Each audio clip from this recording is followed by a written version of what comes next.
정치 구구단 인광기 논설위원이 하나하나의 팩트를 여러분께 전해드렸지요. 이 팩트를 토대로 이상일 전 새누리당 의원, 이수기 시사인 선임기자와 함께 더 자세한 이야기, 더 자세한 분석 여러분께 전해드리겠습니다. 어서 오십시오. 두 분에게 먼저 질문 드리기 전에요. 먼저 영상을 계속해서 이어서 여러분께 보여드리겠습니다. 배현진 전 앵커, MBC 앵커의 영입과 관련해서 홍준표 대표는 이렇게 이야기를 했네요. 이 영입 과정에서 저는 배현진 앵커만 참 힘이 들었습니다. 얼굴만 아름다운 게 아니고 소신이 뚜렷하고 속이 꽉 찬 캐리어 업무이다. 네, 그런 인상을 받았습니다. 그리고 그 이튿날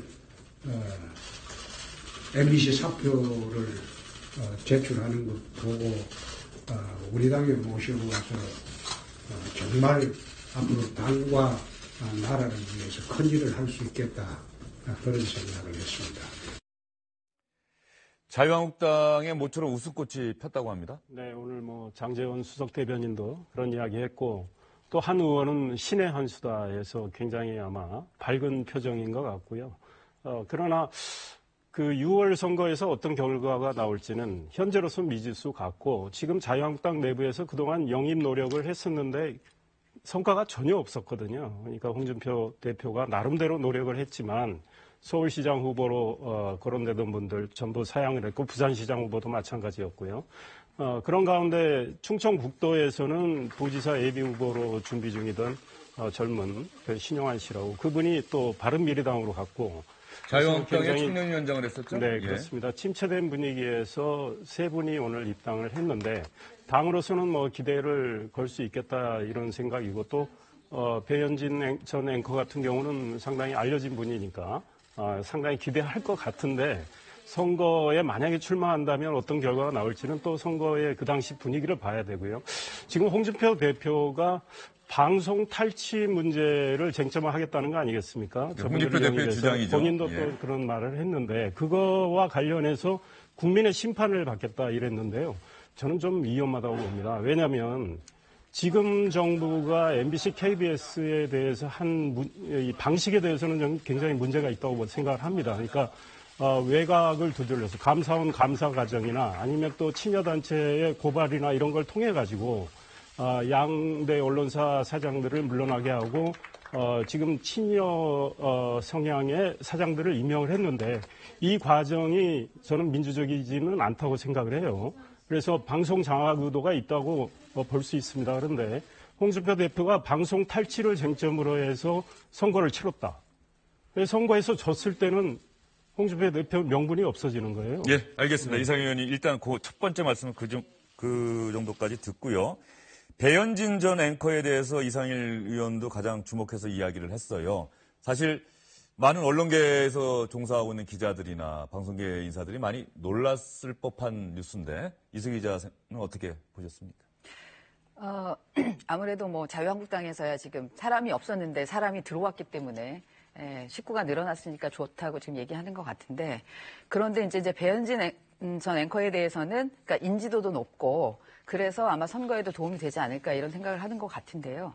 그런데 지난 그 인지도가 페이머스인지 노토리어스인지 그 부분은 아마 이제 국민들이 평가를 해주실 것 같고. 페이머스와 노토리어스 우리말로 설명을 해주셔야죠. 네. 예. 호감 있는 그 유명세인지 아니면은 악명이 있는 건지 이제 그 부분을 좀 알아야 될 것 같은데, 왜냐하면 그러니까 그 MBC 기자들이 아마 MBC 보도국과 MBC의 직원들이 아마 이 부분에 대해서는 가장 어떤 반응이 나올지가 궁금한데, 그쪽에서는 이를테면 그 양효경 기자라고 그 문화부 기자. 양치 대첩이라는 얘기가 있었지 않습니까? 배현진 전 앵커와 관련해서.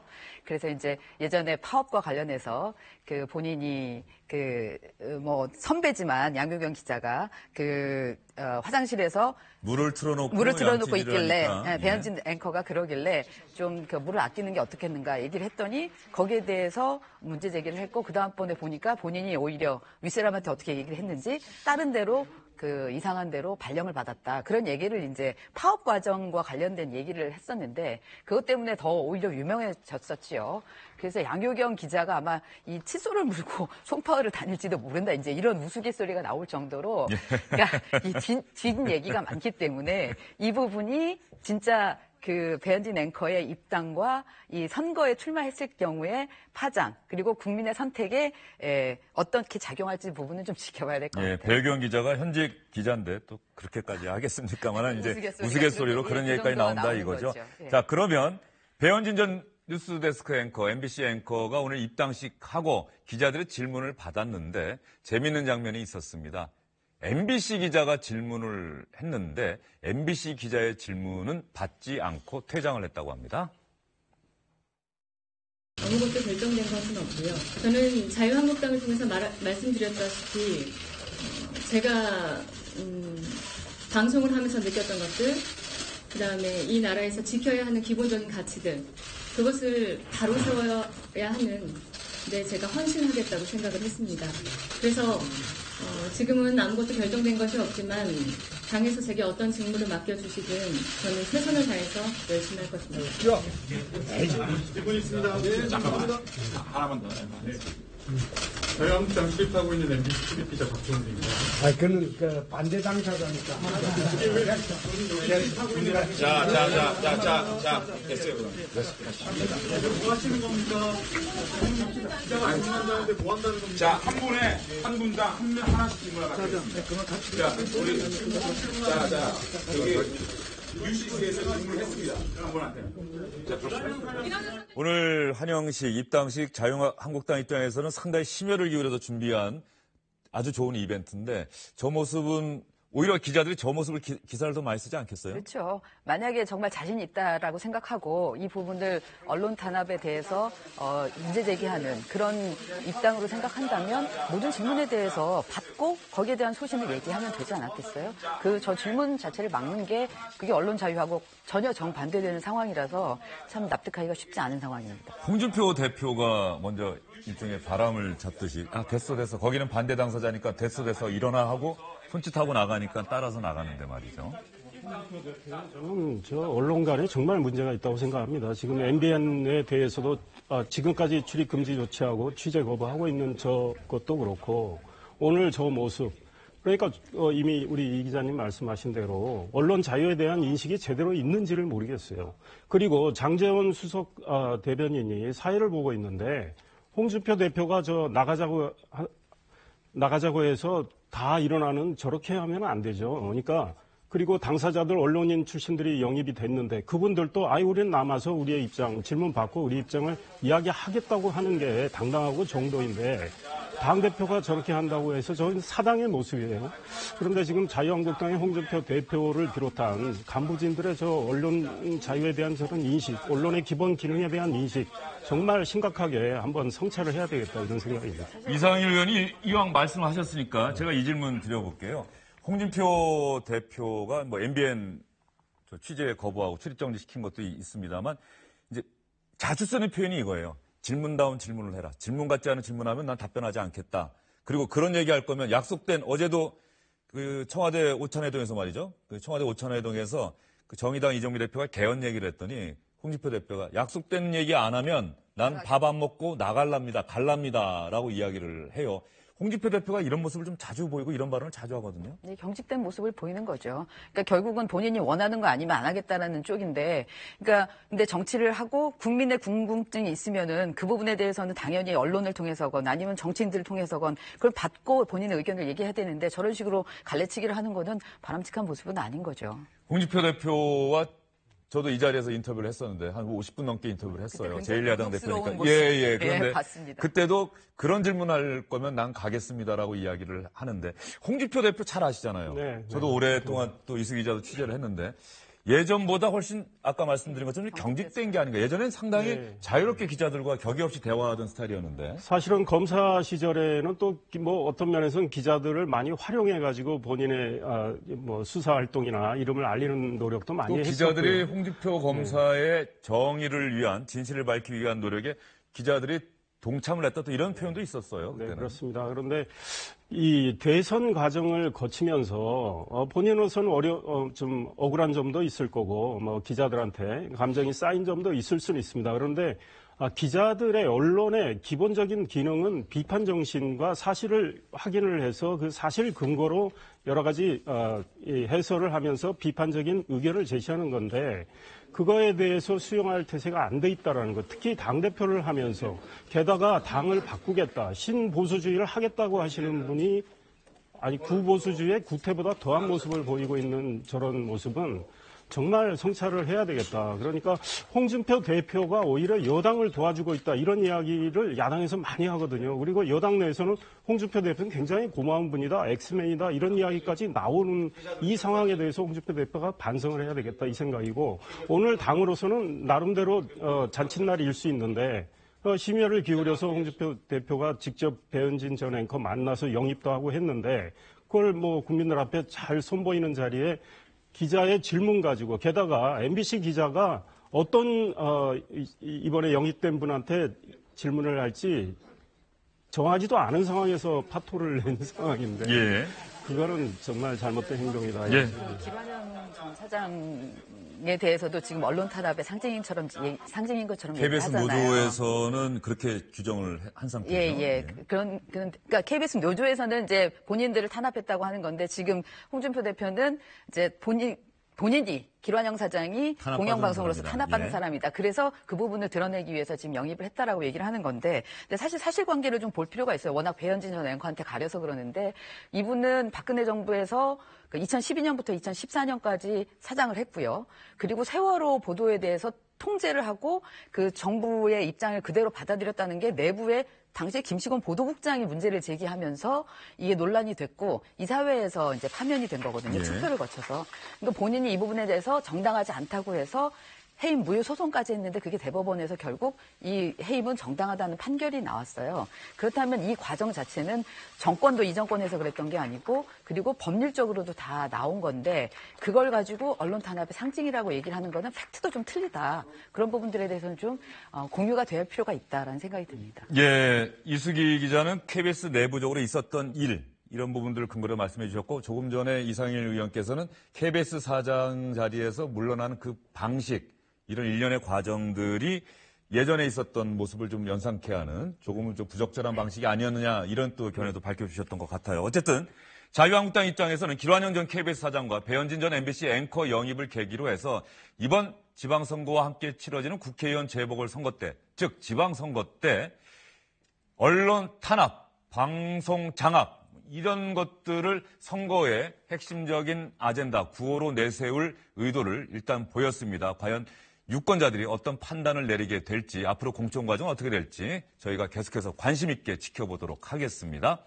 지방선거와 맞물려서 관심을 모았던 정치인이 한 명 있죠. 지난해 말 있었던 사면 복권 때 유일하게 정치인으로 사면됐던 정봉주 전 의원, 전 열린우리당 의원이죠. 아직 더불어민주당에 입당을 하지 않은 상태입니다. 입당만 신청한 상태인데 성추행을 당했다. 현직 기자가 오래전에 성추행을 정봉주 전 의원에게 당했다라고 기사가 나왔습니다. 그러자 그날 출마 기자회견 하려다가 돌연 취소를 했는데 오늘 입장을 내놨네요. 그런데 정봉주 전 의원이 내놓은 입장 이상 의원님 보셨습니까? 네, 읽었습니다. 어떤 문제가 된 내용인가요?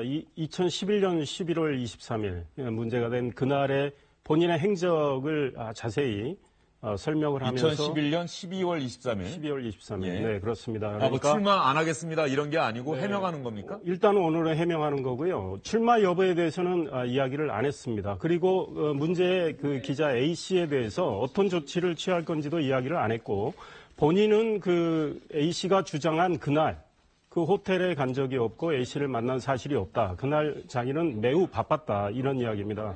검찰의 부인장이 네, 그렇습니다. 그래서 때문에 그 전날 대법원 확정 판결이 났고 12월 26일 구속 수감이 돼야 되는데 그날 검찰이 아침에 2차 구인장이 왔었고 그 검찰에 대응하느라고 회의하고 또 다른 분들 만나고 어머니한테 찾아가고 해서 문제가 된 그 호텔에 간 적이 없고 A씨를 만난 사실이 없다. 이런 이야기를 했습니다. 그래서 일단은 이제는 진실 게임으로 가는 것 같은데요. A씨가 어떤 대응을 할지는 지켜봐야 되겠는데 현재 정봉주 의원이 A씨에 대해서 어떤 고소를 하지 않았거든요. 예. 사실은 고소를 하거나 하면 수사에 들어가면 그 당시 전화 기록이 나올 수가 있습니다. 지금 A씨의 주장에 따르면 정봉주 씨는 그날 A씨한테 전화해서 내가 곧 수감이 되니 만나자 이렇게 했다는 거 아니겠습니까? 그리고 결국은 1년 있다가 형을 살고 나와서도 또 A씨한테 전화를 많이 걸었다는 건데 모든 기록을 일단 확인해 보면 대충 어느 정도 윤곽이 잡히지 않을까. 일단은 당분간은 진실 게임으로 갈 것 같아요. 조금 전에 우리 기자가 정봉주 전 의원 측 관계자와 이야기를 나눠봤는데 서울시장 출마 철회는 아직까지 아니다. 좀 더 두고 보자. 이런 이야기까지는 나왔어요. 예, 저도 좀 취재를 해보니까 그래서 왜 그러면 서울시장 출마에 대해서는 어떻게 입장을 정리한 거냐 그랬더니 아직은 고민을 하고 있다라고 하는 걸로 봐서요.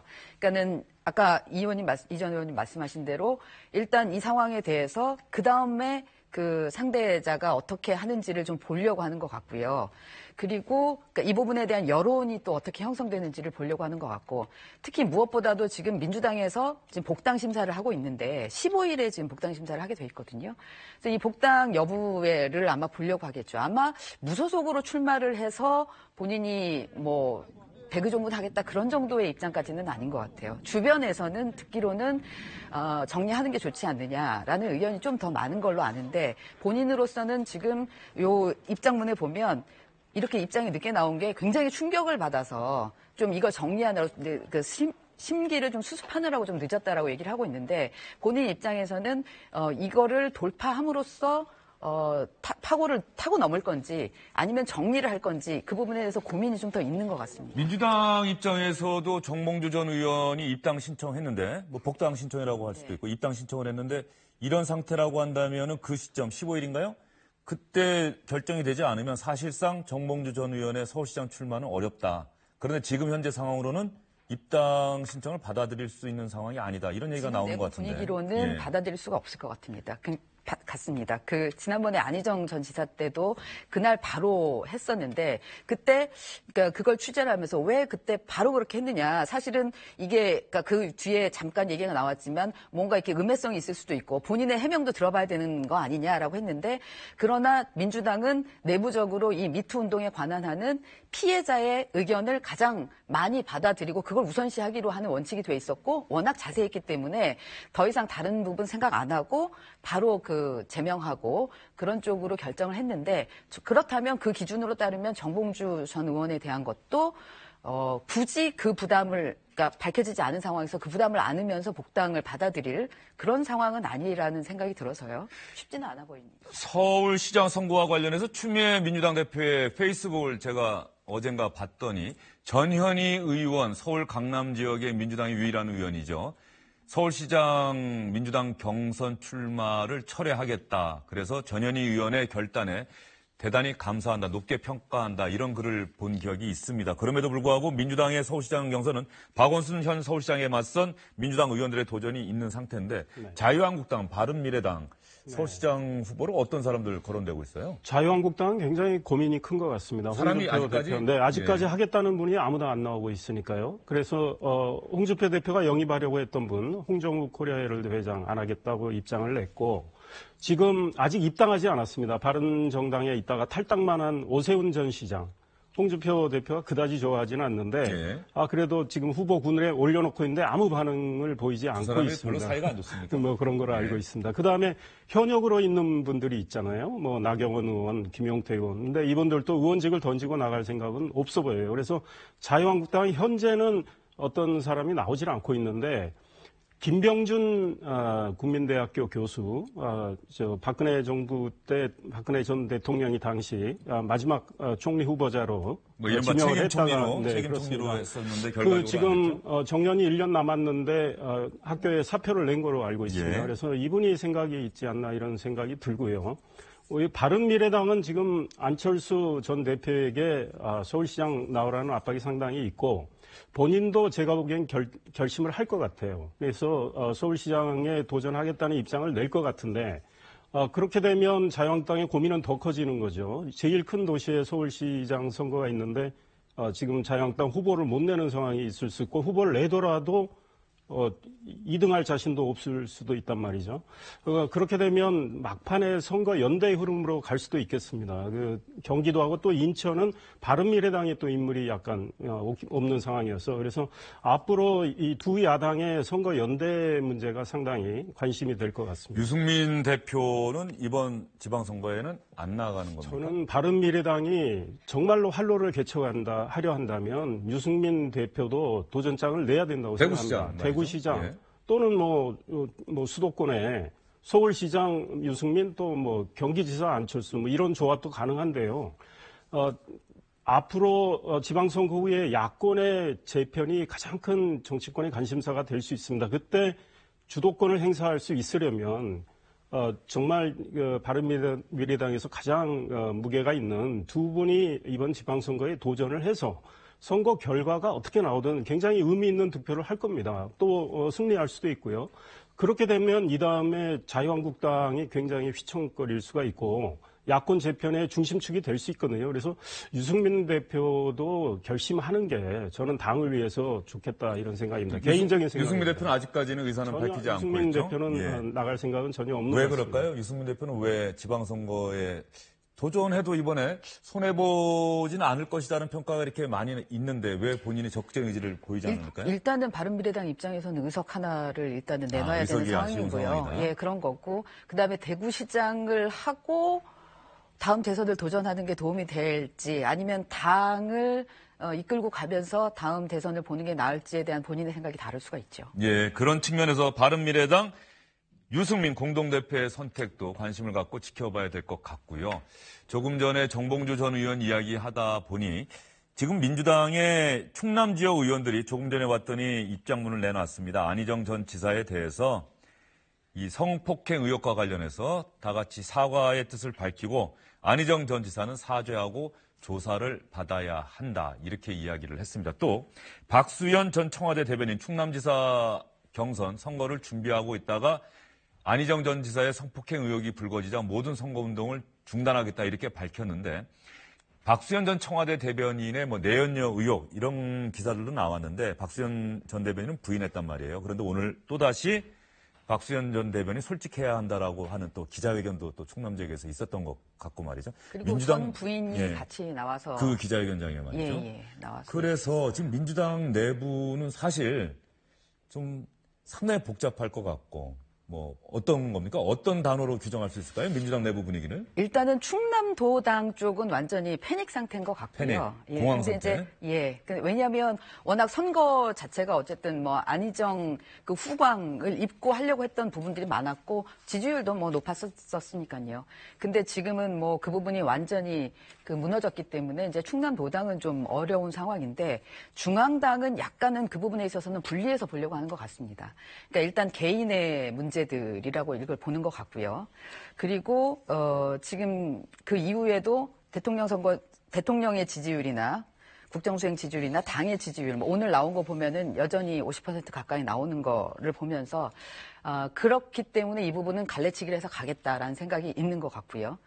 그래서 안희정 전 지사 얘기가 나왔을 때도 처음에는 물론 안 지사가 잘못했지만 뭔가 사연이 있겠지라는 분위기들이 좀 있었는데 그 이후에 2차, 3차 추가 폭로가 나오고 이거는 아니다라는 부분이 정확하게 생각이 되면서 생각이 만들어지면서 지금은 이제 완전히 정리하는 그런 분위기로 가고 있습니다. 사실 미투 운동과 관련해서 피해자들이 용기를 내서 언론에 또 방송에 나와서 얼굴을 공개하고 이름도 공개하고 그대로 한다는 이 미투 운동의 본질을 생각한다면 이것을 어떤 선거와 연관지어서 전망한다거나 분석하는 것이 참 죄송스럽기도 한데 정치권에서는 어쨌든 또 지방선거가 목전에 닥친 상황이기 때문에 여러 가지 것들을 개선할 수밖에 없다 또 이런 생각도 듭니다. 자유한국당이 이 미투 운동을 고리로 해서 자유한국당의 태도를 처음 해보면은 이거 우리 겨냥한 거 아니야 그러다가 점차적으로 지금 나오는 거는 대부분 민주당 쪽에서 많이 나오니까 자유한국당이 좀 공세적으로 나오는 것 같은데. 네, 지금 상당히 민주당에 대해서 공세를 취하고 있죠. 심지어 홍준표 대표의 경우는 좌파들이 더 많이 걸렸으면 좋겠다 이런 말씀까지 하신 걸로 기억이 되는데 앞으로 자유한국당이 또 안 나오리라는 보장은 없고요. 이미 자유한국당의 전직 의원은 또 이미 구속이 된 상황입니다. 그래서 이거를 좌우의 문제로 보기는 어려운데